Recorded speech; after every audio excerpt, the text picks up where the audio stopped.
Welcome to the Deep Dive. Today we're tackling a really universal challenge. It's something every single ambitious person faces. It really is. And it's not the external stuff. We're not going to be talking about the what of success, mastering a new sales technique or figuring out the latest time management app. Right. We're going deep into the why we stumble, why we get stuck, even when we have all the right tools, all the right knowledge right there in front of us. We're getting into those inner roadblocks. That's the critical difference, isn't it? The sources you shared for today, they are incredibly insightful because they shift that focus inward. Completely. They really pull back the curtain on the most common internal obstacles. We're talking about the deeply ingrained fears, the self-sabotaging habits, and these mindsets that just hold us back, that actively prevent us from achieving our biggest goals. And it's so easy to believe that, if you just manage your time a little bit better, success will magically follow. That's the myth. But so often, the foundational battle, it's all happening internally. It's in that space between knowing what you're supposed to do and then actually consistently doing it. Exactly. So this deep dive is really customized for you, our listener. We're focusing on extracting the core psychological insights, the practical strategies, everything you need to move past these internal barriers. Our mission, really, is to give you a clear roadmap. A roadmap for overcoming self-sabotage, yeah. And showing you how to turn every single obstacle, whether it's a project that's stalled out or, that moment of just crushing self-doubt into data, invaluable, actionable data points. And that's our core theme today. We're fundamentally analyzing the difference between, let's call them dreamers and achievers. I like that distinction. We're going to demonstrate that just relying on sheer willpower or that fleeting feeling of motivation, well, it's a recipe for inconsistency. It never lasts. It never lasts. What truly defines long-term achievement is that sustainable consistency, and that's rooted in a disciplined, strong, and adaptable mindset. We're trying to move beyond that initial spark of inspiration and focus on building the engine, the sustainable, consistent fuel source. Okay, so let's unpack this. We've got to start right at the beginning, the foundation. We have to understand the psychological stuff that's happening, the mechanisms that stop us from even taking that very first step toward a big goal. Right. And the first, and I think often the most paralyzing hurdle the sources highlight, is the barrier of fear, specifically the fear of failure. And we all feel that. Everyone feels that. But what's crucial here is that we have to understand this not as a simple weakness, not a moral failing. Our sources are very clear. They describe it as a deeply ingrained protective mechanism. This is where the sort of neuroscience perspective gets really interesting. Evolutionarily, our brains are wired to prioritize survival. Yes. To minimize harm. Back in the day, harm meant, a saber-toothed tiger. Yeah. Physical danger. Obvious danger. But today, when we think about our big goals, like launching a risky startup or making a huge career change or even just tackling a big project that everyone's going to see, the brain still perceives the potential for harm as very, very real. It's just psychological now, or social. Precisely. And the sources detail these specific types of modern harm that trigger that same old avoidance response. For example, we try to avoid losing a significant financial investment. Which is a loss of security. It's a huge loss of security. We fear public scrutiny, embarrassment. That threatens our social standing, our reputation. Nobody wants to be the one who tried and failed in front of everyone. Absolutely not. And maybe the most powerful one is the fear of damaging our professional reputation or having our competence questioned. I mean, that is a massive ego hit. It feels personal. It feels incredibly personal. You put yourself out there, and if that venture fails, that sense of self-worth can take a substantial blow. And the brain's protective wiring just screams, abort mission, get out of there. And there's a data nugget in the sources that it really highlights the power of this. It's striking. Over 50% of people say they dream of starting a business or pursuing some major creative project. A huge number. Huge. Yet only a tiny fraction, a really surprisingly small percentage, actually takes that first tangible, commitment-heavy step. And that gap, that chasm between the aspiration and the action, that 50% gap, is almost entirely explained by this preemptive self-defeat. Preemptive self-defeat, that's a great way to put it. It's a critical point. The fear causes us to defeat ourselves before the world even gets a chance to. We use delaying tactics, we overanalyze everything. Right, the endless research phase. Or we fail to launch. And by avoiding the potential risk of failure, we inadvertently guarantee the failure to succeed. The end result is what feels like the emotional safety of stagnation. You're safe, but you're stuck. Safe but stuck. So we have to engineer a perspective shift here.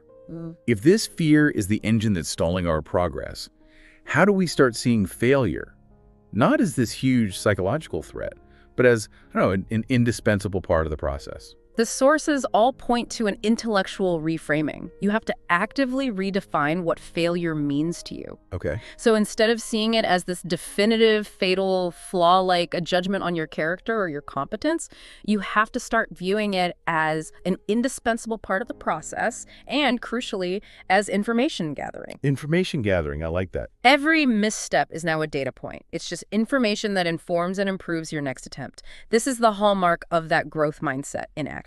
So that's the mindset shift that kind of neutralizes the emotional threat. It's the classic Thomas Edison story, right, with the light bulb. But let's actually explore the mechanism behind why that works. Edison didn't see 1,000 failures.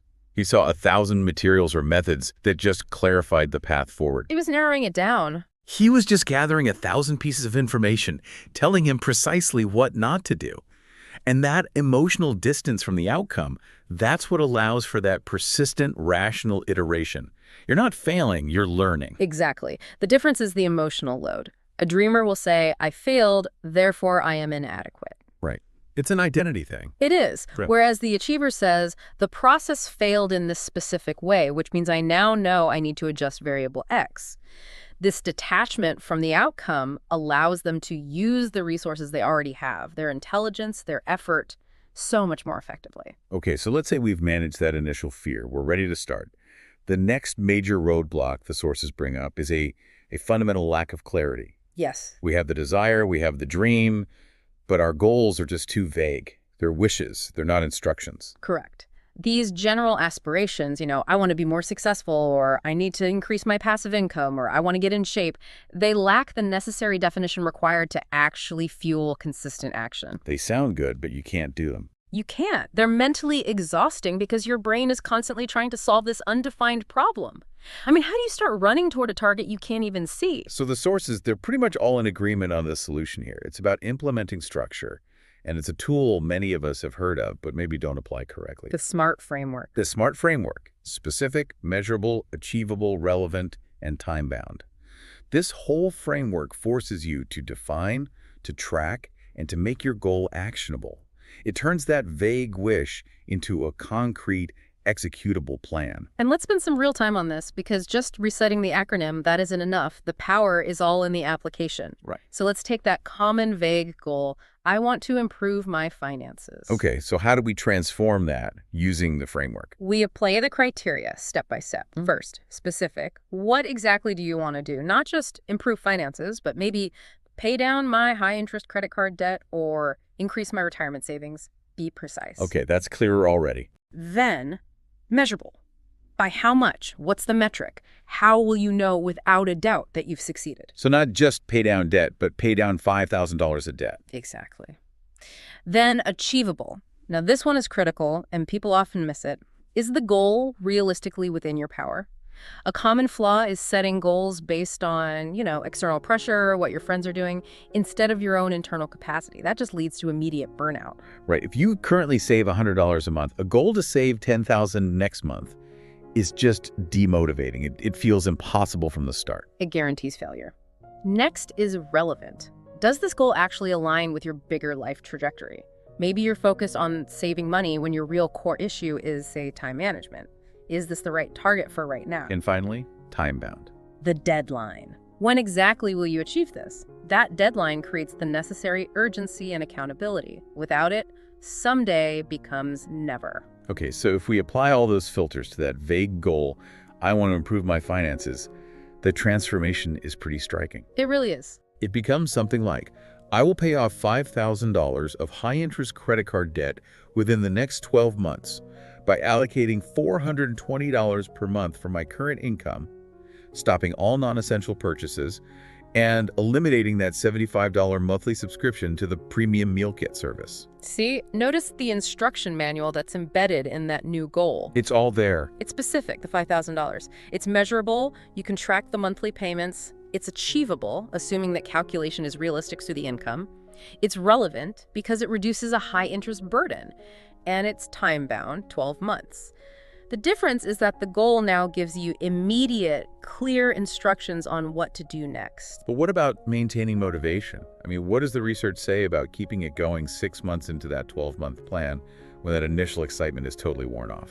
That structure is exactly what prevents that mid-journey slump, that feeling of overwhelm. The sources all stress that breaking down those larger SMART goals into manageable weekly or even daily tasks is crucial. Okay, so it gets even smaller. It has to. Your goal shifts from pay off $5,000 of debt to the weekly micro task. On Friday, transfer $105 to the payment account. Ah, right. When the task is that defined and that small, the emotional resistance, the cognitive burden, it just plummets. It's easy to do. So it's the difference between staring at this massive, cloudy mountaintop versus having a clear, GPS-guided map that just shows you the exact 50 feet you need to climb today. Perfectly put. Now, moving from that foundation of fear and clarity, we get to the habits that actively kill consistent action, even when the plan is crystal clear. The action killers. The action killers. And we have to start with procrastination. Our sources define it very precisely. The voluntary act of delaying important tasks, often in favor of something that's immediately gratifying or easier or just less demanding. We have all been there. Yeah. Pushing off the big, important project to, organize our sock drawer. The sock drawer is always so appealing in those moments. It really is. And the data is consistent. About 20% of adults identify as chronic procrastinators.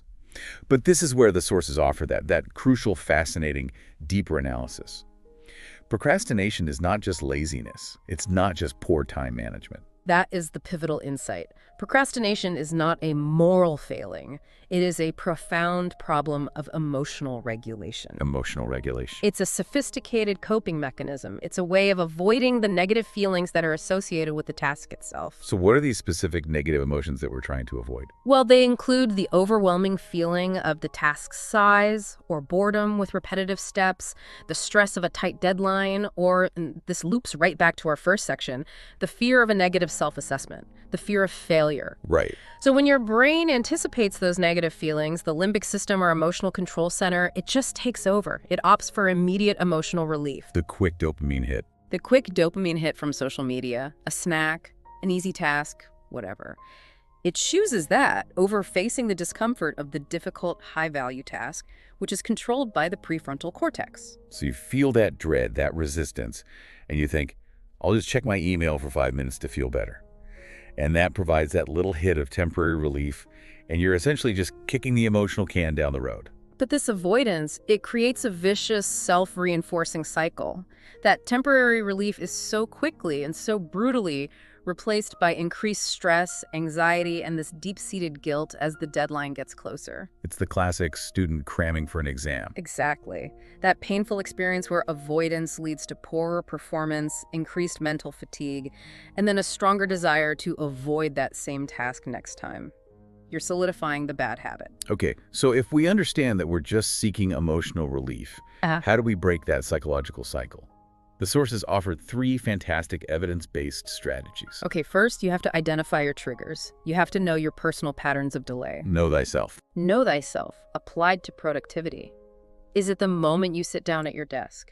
Is it after you check a particularly stressful email?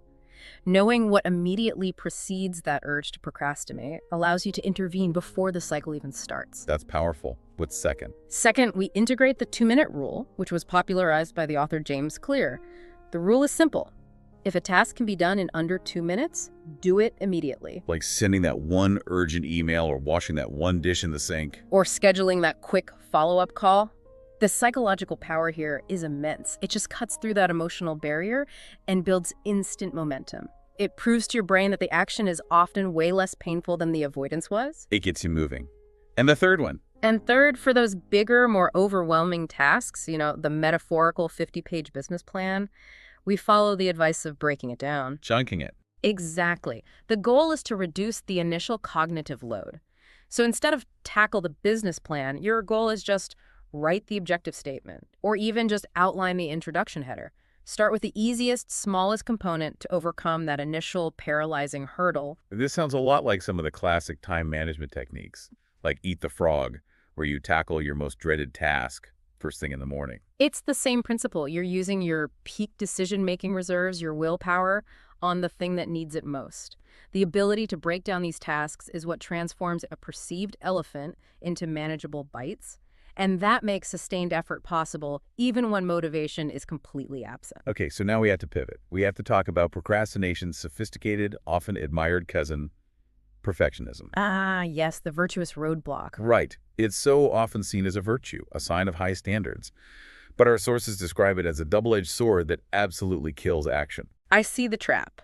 High standards are obviously vital for quality work, but perfectionism, when you weaponize it against action, it leads directly to analysis paralysis. It's that constant loop of editing a document that's already good. Or researching just one more angle. Or delaying the launch because it's not quite perfect yet. And the cost of that is devastating. It's missing opportunities. In today's dynamic professional world, whether you're launching software, or writing a book, or pitching a client, speed and iteration are inherently more valuable than some unreachable ideal. You need that real-world feedback. You need the data. You have to know if your product, your idea, your strategy is actually effective. And waiting for perfection ensures you miss the window to gather that crucial information. But let me challenge that for a second. If the goal is to shift failure into data collection, how do we balance embracing the good enough first iteration with, our professional reputation? That's a great question. If the first version we launch is genuinely flawed or just bad, aren't we risking the very public scrutiny we were talking about avoiding earlier? That's a brilliant point, and the distinction is crucial. Embracing good enough is not about launching garbage. It's about recognizing the diminishing returns of effort. Okay, what do you mean by that?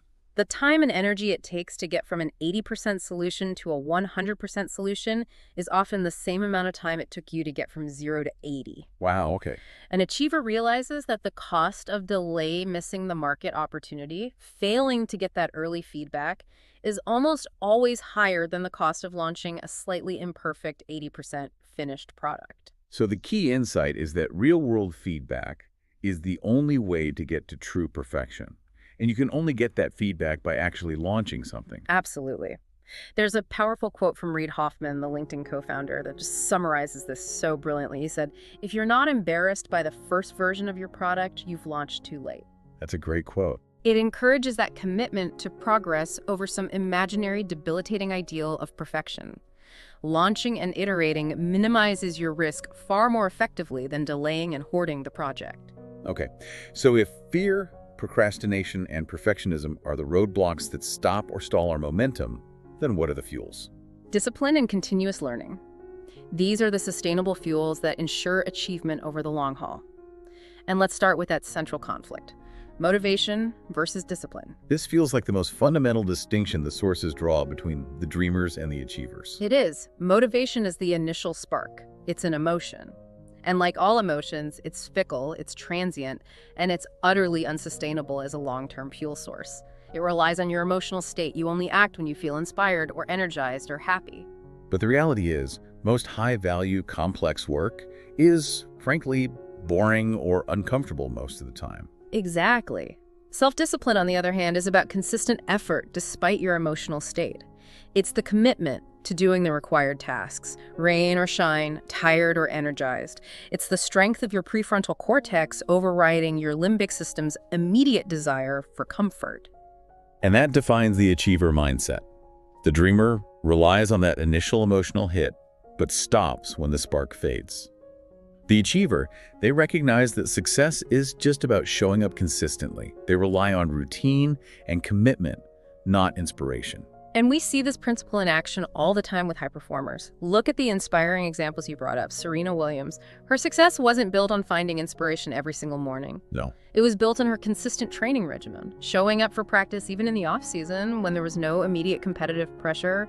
Her discipline was the engine that protected and grew her raw talent. And Stephen King, the author, he doesn't wait for the muse to strike. He commits to writing a certain number of words, a daily quota, every single day. Regardless of how he feels. Regardless of whether he feels inspired or whether the words are flowing easily, if the output is terrible one day, he still writes it. He knows he can fix it later. The priority is consistency in output, not the initial quality.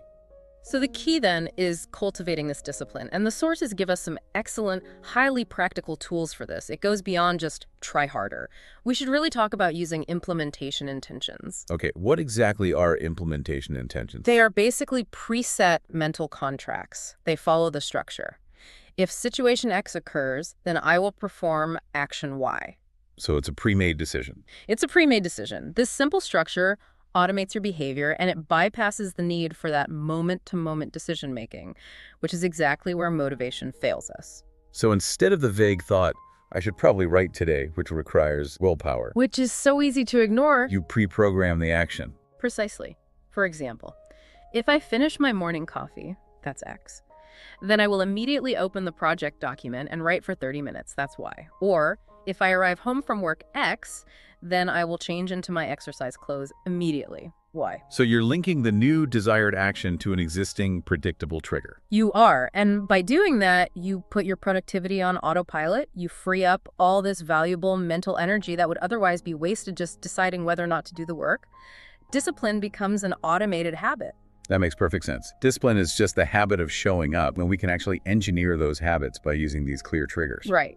Now, next to discipline, we cannot ignore the non-negotiable need for continuous learning. This feels more important now than ever. Oh, absolutely. In our world, a world defined by constantly evolving technology, new professional norms, sudden economic shifts, refusing to learn and adapt, well, it just makes stagnation inevitable. You'll be left behind. We've all seen the warning signs. I mean, the example of the marketing professional who relied only on techniques that were effective 20 years ago, while totally ignoring the rise of the internet, social media, digital analytics. That's a powerful image. It's like trying to fix a complex, modern problem like a smartphone, using tools from the rotary phone era. The commitment to knowledge isn't optional. It is the non-negotiable price of sustained relevance. And the prerequisite for this is adopting a deep-seated growth mindset. The idea from psychologist Carol Dweck. Exactly. The core belief that intelligence and skills aren't fixed entities. They're flexible qualities that can be developed through dedication and hard work. And the achiever applies this mindset actively. So it means viewing a challenge not as some insurmountable barrier that reveals your inherent flaws, but as an opportunity to develop a new skill or just gather more data. This commitment to knowledge is universal, even at the absolute highest levels of achievement. I mean, consider the example of Warren Buffett. Despite his decades of success, his access to virtually limitless information, he still spends the vast majority of his day reading. This is not casual consumption. This is prioritized, continuous learning. He often attributes his success to reading and thinking, not to meetings and decision-making. So the proactive habit for all of us listening is to actively seek out information books, specialized journals, courses, mentorship, even just high-quality deep dives like this one. And to cultivate relentless curiosity. It's about setting aside dedicated, structured time to absorb new knowledge. Maybe it's just 15 to 30 minutes every day, rather than just waiting for information to find you. Exactly. Okay, so we've covered the internal mindsets that stop us from starting and the habits that prevent sustained action. Now we have to address the factors that drain the finite energy we need to execute those disciplined habits. The drainage points, external and internal. Let's start with the external. Curating your environment and social networks. The sources are so clear on this. The people you spend time with massively influence your thoughts, your beliefs, and most importantly, your acceptable level of effort. So a negative or a low ambition social circle, it just creates this drag on your progress. It's a huge drag. This is the core principle that was famously distilled by the business philosopher Jim Rohn. You're the average of the 5 people you spend the most time with. A famous quote, but what's the mechanism behind it? It's not just about what they explicitly say, it's about the subtle, constant influence of social proof and norm setting. Good. If the 5 people closest to you believe that working hard means checking out at 5 p.m. sharp, that complaining about work is normal, or that taking risks is inherently bad, those behaviors become the normalized floor for your own effort and ambition. That normalization is so dangerous because it happens subconsciously. You don't even notice it. If everyone around you is ambitious and struggling and learning, your definition of hard work goes way up. If everyone is complacent, your definition just drops to meet theirs. Therefore, proactive curation of your circle is essential. You have to be intentional about choosing your environment. You have to seek out people who inspire you, who challenge your assumptions about what's possible, and who actively support your ambitious goals. Even if they sometimes feel uncomfortable to be around because their expectations are so high. Especially then. And we have to address limiting exposure. You have to limit your interaction with relationships that consistently drain your energy. And this is key. Yeah. Even if they aren't bad people. Right. They might just have an energy and an ambition level that is fundamentally misaligned with your trajectory. Protecting your focus requires setting clear, polite boundaries. Okay, so moving from that external drain to an internal one, we face this pervasive trap of overcommitting. The busy versus productive trap. Exactly. Overcommitting, just saying yes to too many opportunities, good or bad. It dilutes your focus, it scatters your energy, and it dramatically reduces your impact. And the result is you feel busy, you feel frenetic, you're constantly chasing deadlines, but you're failing to actually move the needle on your most important high-leverage goals. So the required action here is clarity and strategic focus. Success fundamentally requires focus, and these deliberate, often very difficult decisions about how you allocate your energy. You absolutely must learn the skill of saying no. Even to good opportunities. Sometimes, especially to good opportunities, if they don't align perfectly with your predefined top priorities, saying no isn't rude. It's about setting healthy boundaries and recognizing that your time, your focus, your energy, these are finite, highly valuable resources. So how do we make those decisions better? Is there a tool for that? There is. To aid in this crucial decision-making process, the sources heavily feature a structured tool, the Eisenhower Matrix. I've heard of this. It's based on categorizing tasks by two simple metrics. Urgency, meaning is it time-sensitive, and importance, meaning does it contribute to your long-term goals. Okay, let's walk through the 4 quadrants because understanding this structure is how we can stop saying yes to all those low-value tasks. Okay, first quadrant. Urgent and important. This is quadrant 1, the crisis. These have to be done immediately. Project deadlines, medical emergencies, fixing a critical server failure. Exactly. We try to minimize the time we spend here. Then, quadrant 2. Not urgent, but important. This is the quality zone. This is where you schedule time and focus your energy. So this is planning, relationship building, continuous learning exercise. Yes. This quadrant represents proactive achievement. The more time you spend here, the fewer crises you have in quadrant 1. That makes sense. Then quadrant 3. Urgent, but not important.